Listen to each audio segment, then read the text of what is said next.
Hello everyone, स्वागत है आपका अपने यूट्यूब चैनल एग्जाम वॉरियर अड्डा में। और मैं हाजिर हूँ फिर आज एक नई वीडियो के साथ। और आज मैं लेके आया हूँ इंडिया जीके के वन लाइनर क्वेश्चन जो एग्जाम की दृष्टि से बहुत ही मोस्ट इंपॉर्टेंट है।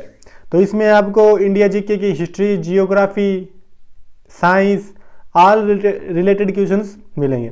तो ज़्यादा मैं टाइम ना लगाकर वीडियो को स्टार्ट करता हूँ। आज का अपना पहला क्वेश्चन आ रहा है कि स्वतंत्रता के बाद देशी रियासतों के एकीकरण के लिए कौन उत्तरदायी था। तो स्वतंत्रता के बाद देशी रियासतों के उत्तरदायी के लिए कौन था? तो सरदार वल्लभ भाई पटेल। कौन? सरदार वल्लभ भाई पटेल। इसके बाद नेक्स्ट क्वेश्चन आ रहा है कि फ्रंटियर गांधी के नाम से किसे जाना जाता है। तो फ्रंटियर गांधी के नाम से खान अब्दुल गफ्फार खान को जाना जाता है। फ्रंटियर गांधी के नाम से किसे जाना जाता है? तो खान अब्दुल गफ्फार को फ्रंटियर गांधी के नाम से जाना जाता है। इसके बाद नेक्स्ट क्वेश्चन आ रहा है कि कुक्का आंदोलन किसने चलाया था। तो कुक्का आंदोलन किसने चलाया? गुरु राम सिंह ने। किसने चलाया? गुरु राम सिंह ने कुक्का आंदोलन चलाया था। गुरु राम सिंह ने कुक्का आंदोलन चलाया। इसके बाद नेक्स्ट क्वेश्चन आ रहा है कि 1815 में कोलकाता अधिवेशन में किसने आत्मीय सभा की स्थापना की। 1815 में कोलकाता अधिवेशन में किसने आत्मीय सभा की स्थापना की? तो किसने? राजा राम मोहन राय ने आत्मीय सभा की स्थापना की थी। इसके बाद नेक्स्ट क्वेश्चन आ रहा है कि शिवाजी के मंत्रिमंडल का क्या नाम था। तो शिवाजी के मंत्रिमंडल का नाम अष्टप्रधान। शिवाजी के मंत्रिमंडल को क्या कहते हैं? अष्टप्रधान कहते हैं शिवाजी के मंत्रिमंडल को। इसके बाद नेक्स्ट क्वेश्चन आ रहा है कि शाहजहां ने अपनी बेगम मुमताज की याद में कौन सा महल बनवाया था। ये सभी को पता, कौन सा महल बनाया? ताजमहल बनवाया था। कौन सा महल बनवाया? ये ताजमहल बनवाया था। ठीक है, कौन सा महल बनवाया था? ये ताजमहल बनवाया था। ठीक है। इसके बाद नेक्स्ट क्वेश्चन आ रहा है कि किस मुगल बादशाह के शासनकाल में चित्रकला अपनी चरम सीमा पर पहुंच गई थी। तो कौन से मुगल शासक के काल में चित्रकला मतलब चरम सीमा पर थी? कौन से? जहांगीर के काल में चित्रकला चरम सीमा पर। इसके बाद नेक्स्ट क्वेश्चन आ रहा है अपना कि सिख धर्म के किस गुरु की जहांगीर ने हत्या करवा दी थी। तो सिख धर्म के किस गुरु की जहांगीर ने हत्या करवा दी थी? किसकी? अर्जुन देव की। क्योंकि अर्जुन देव ने जो जहांगीर का पुत्र था खुसरो, उसकी क्या षड्यंत्र में सहायता की थी। ठीक है। इसके बाद नेक्स्ट क्वेश्चन आ रहा है कि हुमायूंनामा पुस्तक किसने लिखी। तो किसने लिखी थी? गुलबदन बेगम ने हुमायूंनामा पुस्तक लिखी थी। गुलबदन बेगम ने क्या पुस्तक लिखी थी? हुमायूंनामा, जो क्या थी? हुमायूं की बहन थी। किसने अपनी विजय के उपलक्ष्य में चित्तौड़गढ़ में विजय स्तंभ का निर्माण करवाया था। तो किसने करवाया था? राणा कुंभा ने अपनी विजय के उपलक्ष्य में विजय स्तंभ का निर्माण कहां पे करवाया था? चित्तौड़गढ़ में करवाया था। ठीक है।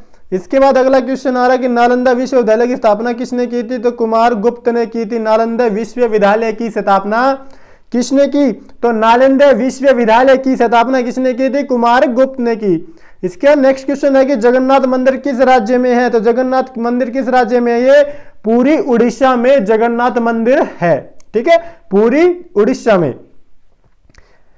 अगला क्वेश्चन आ रहा है कि तराइन का प्रथम युद्ध किस के बीच हुआ। तो तराइन का प्रथम युद्ध 1191 में होता है और पृथ्वीराज चौहान और मोहम्मद गोरी के बीच होता है। पृथ्वीराज चौहान और मोहम्मद गोरी के बीच होता है तराइन का प्रथम युद्ध। इसके नेक्स्ट क्वेश्चन है कि शून्य की खोज किसने की थी। तो सभी को पता है कि शून्य की खोज आर्यभट्ट ने की थी। ठीक है। सिकंदर किसका शिष्य था? ये अरस्तु का शिष्य था। सिकंदर है वो किसका शिष्य था? वो अरस्तु का शिष्य था। इसके बाद है कि सिकंदर का सेनापति कौन था। तो सेल्यूकस निकेटर। सिकंदर का सेनापति कौन था? तो सिकंदर का सेनापति सेल्यूकस निकेटर था। गुप्त वंश का संस्थापक कौन है? श्रीगुप्त। गुप्त वंश का संस्थापक कौन था? श्रीगुप्त। कुंभ के मेले का शुभारंभ किसने किया था? कुंभ के मेले का शुभारंभ किसने किया? तो कुंभ के मेले का शुभारंभ हर्षवर्धन ने किया था। किसने किया? हर्षवर्धन ने। किस एक स्थान पर कुंभ का मेला कितने वर्ष बाद लगता है? तो 12 वर्ष बाद एक स्थान पर कुंभ का मेला लगता है। प्रत्येक 12 वर्ष बाद क्या आता है? कुंभ का मेला आता है। इसके बाद नेक्स्ट क्वेश्चन आ रहा है कि भारत में कितने स्थानों पर कुंभ का मेला लगता है। भारत में कितने स्थानों पर कुंभ का मेला लगता है? भारत में 4 स्थानों पर कुंभ का मेला लगता है। हरिद्वार गंगा, ठीक है, इलाहाबाद गंगा यमुना के, ठीक है, हरिद्वार गंगा, ठीक है, इलाहाबाद गंगा यमुना के संगम पर, और उज्जैन शिप्रा के संगम पर, और नासिक गोदावरी के संगम पर। 4 जगह भारत में कुंभ का मेला लगता है। हरिद्वार गंगा में, यानी हरिद्वार में गंगा के ऊपर, इलाहाबाद में गंगा यमुना के संगम पर, ठीक है, उज्जैन में शिप्रा नदी के, और नासिक में गोदावरी नदी पे, ठीक है। अजंता की गुफाओं में चित्रकारी किस धर्म से संबंधित है? तो अजंता की गुफाओं में चित्रकारी बौद्ध धर्म से संबंधित है। तो अजंता की गुफाओं में चित्रकारी किस धर्म से संबंधित है? तो अजंता की गुफाओं में बौद्ध धर्म से संबंधित है।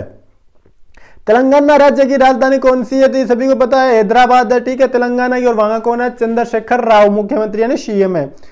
कौन सा नगर अगले 10 वर्ष तक तेलंगाना और आंध्र प्रदेश दोनों राज्यों की राजधानी रहेगा? कौन सा रहेगा? हैदराबाद। तेलंगाना और आंध्र प्रदेश दोनों राज्यों की राजधानी कौन सा रहेगा? हैदराबाद रहेगा। इसके बाद नेक्स्ट क्वेश्चन आ रहा है कि भारत में डाक सूचकांक प्रणाली यानी पिन कोड प्रणाली का शुभारंभ कब हुआ? भारत में डाक सूचकांक प्रणाली यानी पिन कोड प्रणाली का शुभारंभ कब हुआ? तो 1972 में होता है। कब होता है? 1972 में भारत में डाक सूचकांक प्रणाली का शुभारंभ होता है। इसके बाद नेक्स्ट क्वेश्चन आ रहा है कि भारत का सबसे बड़ा सार्वजनिक उपक्रम कौन सा है? तो भारत का सबसे बड़ा सार्वजनिक उपक्रम आपको सभी को पता होना चाहिए कौन सा? तो भारत का सबसे बड़ा सार्वजनिक उपक्रम भारतीय रेल है। इसके बाद नेक्स्ट क्वेश्चन आ रहा है कि भारत और पाकिस्तान के बीच चलने वाली रेलगाड़ी कौन सी है? भारत और पाकिस्तान के बीच चलने वाली रेलगाड़ी समझौता एक्सप्रेस है, जो पीछे इसको बंद कर दिया गया था, ठीक है। भारत और पाकिस्तान के बीच चलने वाली रेलगाड़ी समझौता एक्सप्रेस है। नेक्स्ट क्वेश्चन निकल के आ रहा है कि भारत में विद्युत रेल कब चली? भारत में विद्युत रेल कब चली थी? 1925 में चली। कौन सी थी? डेक्कन क्वीन। भारत में प्रथम रेल कब चली? 1925 ईस्वी में चली थी। और ये कब चली थी? 1925 में। और कौन सी थी? डेक्कन क्वीन, जो भारत में प्रथम विद्युत रेल थी। भारत में कुल रेल मार्ग की कितनी लंबाई है? तो 63,974 किलोमीटर। भारत में कुल रेल मार्ग की लंबाई कितनी है? तो भारत में रेल मार्ग की लंबाई 63,974 किलोमीटर है। इसके बाद नेक्स्ट क्वेश्चन आ रहा है कि भारत की सबसे लंबी रेल सुरंग कौन सी है? पीर पंजाल सुरंग। ये कहां पे है? जम्मू कश्मीर में। भारत की सबसे लंबी रेल सुरंग कौन सी है? तो भारत की सबसे लंबी रेल सुरंग पीर पंजाल, जो कहां पे है? जम्मू कश्मीर में है। इसके बाद नेक्स्ट क्वेश्चन आ रहा है कि भारत क्षेत्रफल की दृष्टि से सबसे बड़ा जिला कौन सा है? जो क्षेत्रफल की दृष्टि से सबसे बड़ा जिला लद्दाख है, ठीक है। कौन सा है? सबसे बड़ा जिला लद्दाख है। इसके बाद अगला क्वेश्चन आ रहा है कि कौन सा महाद्वीप पूर्णतः हिमछादित यानी बर्फ से ढका हुआ है? तो कौन सा महाद्वीप है जो पूर्णतः बर्फ से ढका हुआ है? तो कौन सा है? अंटार्कटिका महाद्वीप, जो पूर्णतः बर्फ से ढका हुआ है। पृथ्वी, नेक्स्ट क्वेश्चन है कि पृथ्वी तल पर कितने प्रतिशत भाग पर महाद्वीपों का विस्तार पाया जाता है? पृथ्वी तल पर कितने प्रतिशत भाग पर महाद्वीपों का विस्तार पाया जाता है? तो 29.2% पर महाद्वीपों का विस्तार पाया जाता है। इसके बाद नेक्स्ट क्वेश्चन आ रहा है कि भारत व बांग्लादेश के बीच विवाद किन द्वीपों पर हुआ था? भारत और बांग्लादेश के बीच विवाद किन द्वीप पर हुआ है? तो कौन सा? कच्चा तीवू द्वीप और न्यूमर द्वीप। कच्चा तीवू द्वीप और न्यूमर द्वीप, ये जो द्वीप है, इन पे भारत और बांग्लादेश के बीच विवाद हुआ था। इसके बाद नेक्स्ट क्वेश्चन है कि भारत का उत्तर से दक्षिण तक विस्तार कितना है? तो भारत का उत्तर से दक्षिण की ओर विस्तार कितना है? तो 3,214 किलोमीटर। कितना? 3,214 किलोमीटर।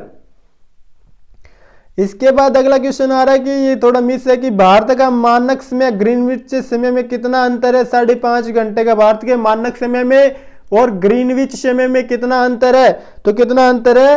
5 घंटे का, यानी 5.5 घंटे का, 5 घंटे 30 मिनट का भारत के मानक समय और ग्रीनविच समय में अंतर है। इसके बाद नेक्स्ट क्वेश्चन है कि भारत की सतल सीमा की लंबाई कितनी है? तो 15,200 किलोमीटर। कितनी है? 15,200 किलोमीटर भारत की सतल सीमा की लंबाई है। इसके बाद नेक्स्ट क्वेश्चन आ रहा है कि भारत की सबसे लंबी सुरंग पीर पंजाल सुरंग किस राज्य में, मैंने पीछे ही बताया था कौन से राज्य में, जम्मू कश्मीर में सबसे लंबी रेल सुरंग है पीर पंजाल। अगला क्वेश्चन आ रहा है कि भूवैज्ञानिकों के अनुसार आज जहां हिमालय पर्वत है वहां पहले क्या था, जहां आज हिमालय पर्वत है पहले क्या था, वहां पे 33 नामक सागर था, 33 नामक क्या था, सागर था वहां पे।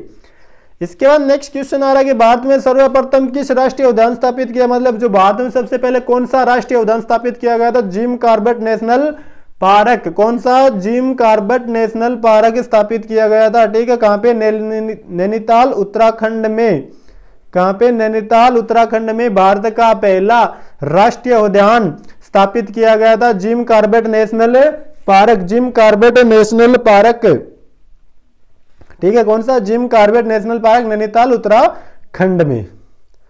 इसके बाद नेक्स्ट क्वेश्चन आ रहा है कि लोहार दिल्ली बस सेवा क्या कहलाती है, सदा ए सरहद, लोहार दिल्ली बस सेवा क्या कहलाती है, लोहार और दिल्ली बस सेवा वो क्या कहलाती है, सदा ए सरहद। इसके बाद नेक्स्ट क्वेश्चन है कि कोयला की सर्वोत्तम किस्म कौन सी होती है, तो एंथ्रेसाइट होती है, कोयला की सबसे बेस्ट किस्म कौन सी है, तो एंथ्रेसाइट है। इसके बाद नेक्स्ट क्वेश्चन है कि सिंधु घाटी की सभ्यता में एक बड़ा स्नानागार कहां मिला था, वो कहां पे मिला, मोहनजोदड़ो, कहां पे मिला था, ये मोहनजोदड़ो में एक बड़ा स्नानागार मिला था। इसके बाद नेक्स्ट क्वेश्चन आ रहा है कि ऑपरेशन फ्लड कार्यक्रम के सूत्रधार कौन थे, ऑपरेशन फ्लड ये किससे संबंधित था, डॉक्टर वर्गीस कुरियन इसके सूत्राधिकार थे, ऑपरेशन फ्लड, ठीक है, वर्गीस कुरियन। इसके बाद है कि रबी की फसलों की बुआई कब की जाती है, तो ये अक्टूबर नवंबर में की जाती है, रबी की फसलों की अक्टूबर नवंबर और दिसंबर में बुआई की जाती है और इसको कटाई कब किया जाता है, फिर मार्च और अप्रैल में। इसके बाद अगला क्वेश्चन है कि भारतीय इतिहास में बाजार मूल्य नियंत्रण पद्धति की शुरुआत किसके द्वारा की गई, भारतीय इतिहास में बाजार मूल्य पद्धति नियंत्रण की शुरुआत किसके द्वारा की गई थी, तो ये अलाउद्दीन खिलजी के द्वारा, किसके द्वारा, अलाउद्दीन खिलजी के द्वारा भारत में बाजार मूल्य नियंत्रण पद्धति की शुरुआत की गई थी। इसके बाद नेक्स्ट क्वेश्चन आ रहा है कि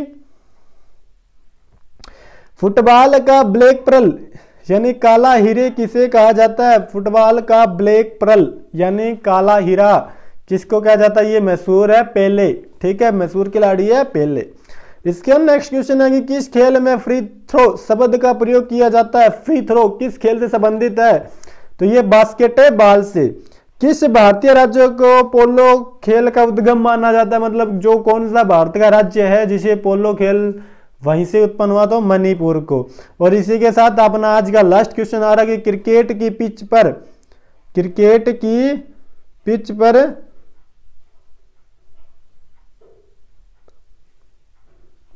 ठीक है, तो चलो दोस्तों आपको कैसा लगा हमारा ये एफर्ट, करके हमें कमेंट करके बताएं और वीडियो को ज्यादा से ज्यादा शेयर करें।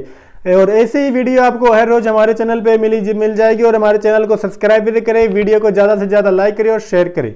जय हिंद, जय भारत। और टेलीग्राम चैनल को ज्वाइन करें, लिंक आपको डिस्क्रिप्शन में मिल जाएगी।